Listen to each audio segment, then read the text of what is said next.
help us kick off Child Month 2025, pediatrician with We Are Kids Pediatric Center and Urgent Care, Dr. Lisa Franklin-Banton is here, and she's going to give us an overview of what a checkup for a young patient focuses on and why. Good morning. Good morning. Welcome back to Smile Jamaica. Thank you. Who is a young patient in this case? What are we talking about? Well, actually, a young patient, as far as a pediatrician is concerned, is anyone from birth to 18 years. I know my teenagers may not consider themselves young patients, but in my books, they're my young patients. So as well. young, how old should be the first checkup type of thing? Okay, so checkups start, as I said, from birth to 18. At delivery, that's when the first checkups start. So we see them from the time they're born, and then we see them at regular intervals after that. And usually within the first 4 years of life, we tend to see them pretty often, and that's because they need to have their immunizations done, and that's when most of those checkups are done. After 4 years, we find that that's when the annual checkups tend to lapse a little. They think they're getting bigger. Parents forget that we still do need to do those annual checkups. So I tend to remind parents, every birthday, bring your child in for that checkup. Not because they're not going to get immunizations or vaccines, because that's when they tend to remember those checkups. Bring them in. There's so many things that we can accomplish at those visits. So please don't forget to bring in your children. Yeah, just before Delia, before what is a regular? What is every month, every 2 months, every 6 months? When you say regular, will you see them regularly? What does that mean? So within the first 4 years of life, so within the first year of life, regular is approximately every 2 months. Okay. So I see them at 2 months, 4 months, 6 months, and then I see them again at 9 months, and then I see them again at a year, and then 15 months, 18 months, and then 2 years. Okay. And then 6 months after that, until 4 years, and then every year after that is what we recommend. So I think one of the things is parents really believe the only reason I need to take my child is because the vaccinations are important and so on. But what are some of the things that you're looking for when a child comes in for a checkup? So when a child comes in for a checkup, the first thing we do is we address any concerns that the parent may have. We do a full head-to-toe examination, and we look at other aspects. A lot of parents tend to bring their kids only to the doctor when they're sick, but there's so many other things that we look at. We look at the psychosocial aspect. So we talk about things like their sleeping habits, their nutrition, activities, what they're doing at school, how they're doing at school, how they're coping at school, especially with our teenagers. When we get to our teenagers now, we encourage them to have one-on-one conversations with us. So we politely ask the parents, just let us have that conversation. And we touch on so many things. We touch on what is happening at home. How are you getting along with your parents? What's happening at school? How is school going? Are you doing your school work? Are you thinking about further ahead? What activities are you doing? How are you feeling about yourself, your self-esteem, your sexual health? What is going on there? Your diet. So there's so many topics that we get to discuss, especially as they get older. We discuss that. Younger, we usually talk about growth and development. How is my child growing? Is my child meeting the milestones that they're supposed to be meeting? So that is safety around the home, dentition, visual. Yeah. There's so many things that we touch on in these well visits. In that pre-4 year, can you pick up things like autism and Down syndrome, and you can pick up things like that? Absolutely. I mean, autism is a big one. So many of our kids are not meeting the developmental milestones, and for sure, and the earlier you pick these things up, the earlier you can intervene, and the earlier you intervene, then we can maximize the potential. So it's so important that we try to pick these things up early. So when you bring their child in at 4 years and already they're not meeting those milestones, we have missed some valuable intervention time. So for sure, yes, we can pick up things like autism. We can refer them to the appropriate specialists for assessments and for intervention. So yes, we definitely can. Yeah, one of the things I back to school, I think recently they're making sure that dental checkups are a big part of the overall medical checkup, because I don't think parents, you're growing up and them say, oh, the teeth go and drop out.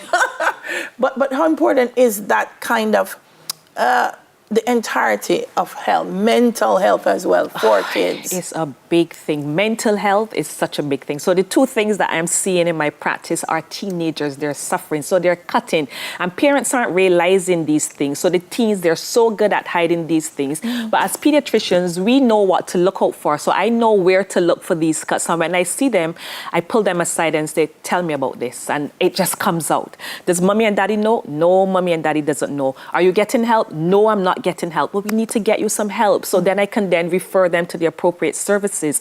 So the whole being, a lot of times parents just think, oh, my child is having a cough and cold, that's when I need to go to the doctor. But preventative care is so important. I mean, why? Something might be happening that you're not seeing. Absolutely, absolutely. Yeah, and I realize, as we said, child obesity is on the rise. And I think that's also something that the parents don't keep an eye. That's, I'm going to grow it out. Yes. Yeah. And they also, I think it's cultural for us to think that big is healthy. I mean, I get parents coming to me complaining that their child is too small. And when I point out to them on the growth charts, I get an opportunity. This child is a well, healthy child. So these things we get to point out to them. We speak about nutrition. So, not because they're on the plumper side that's healthy. So definitely obesity is one of those things that we tend to pick up during those well child visits. Yep. I want to go back to when you said that you guys could pick up like autism in the early years. You also said then you will send them to the appropriate medical person. Right. I know you can't think or speak for other pediatricians, but is there training in that for pediatricians that, I bring in my child at 1 year, year and a half, and you can tell by your tests and stuff that this child maybe is a little bit different from Neville, or can you tell that? Yeah, for sure. So we know what milestones a child is supposed to attain at a particular age. So when you bring that child in, that's one of the things that we would specifically ask you about. So is Neville talking? Neville is 2 years old and Neville is not talking. And the parent thinks, daddy never talked till he was 3 years old, so nothing is wrong with this child. Something is wrong with that child. Your child should be talking at 2 years. So we may not be able to do the full assessment, but we definitely can screen these kids and pick up that things are off, and we can then refer them for further testing to confirm for sure this child is autistic, this child has a developmental delay, there's something that we need to intervene with. And again, just before Dila, sorry, may I have this there? That's all right, man. But children are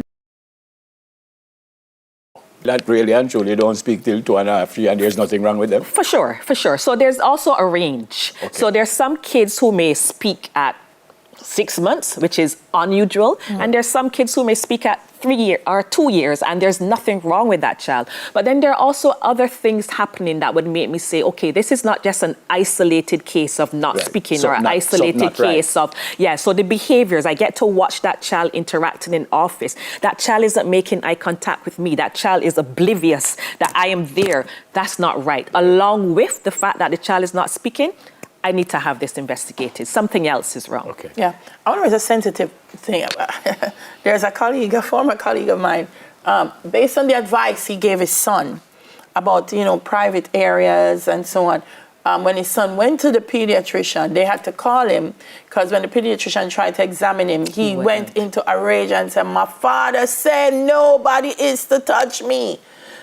So when it comes to, because you have to examine those areas, Absolutely. how do you prepare the child, and how do the parents prepare themselves? Yeah, I get that all the time. Like there's some kids, they're like, no, you can't touch me.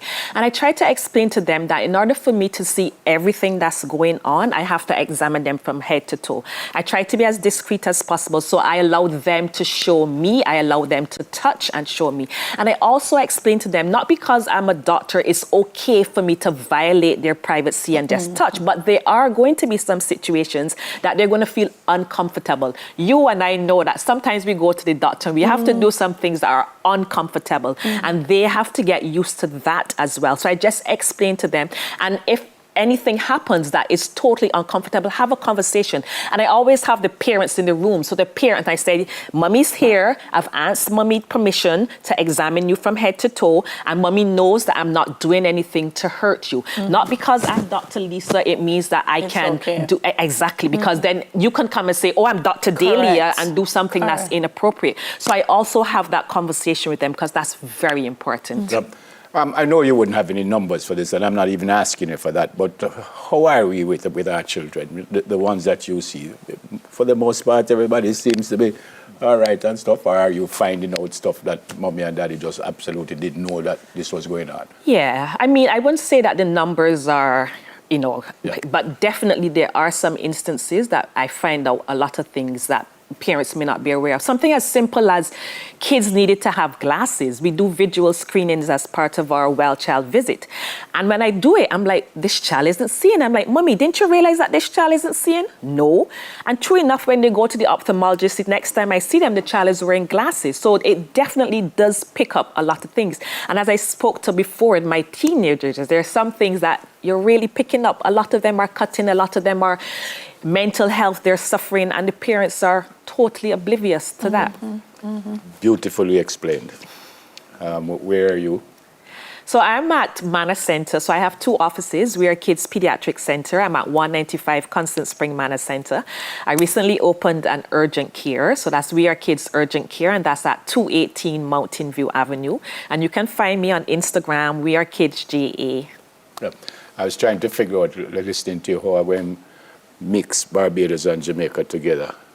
Jamaican. She's a Jamaican.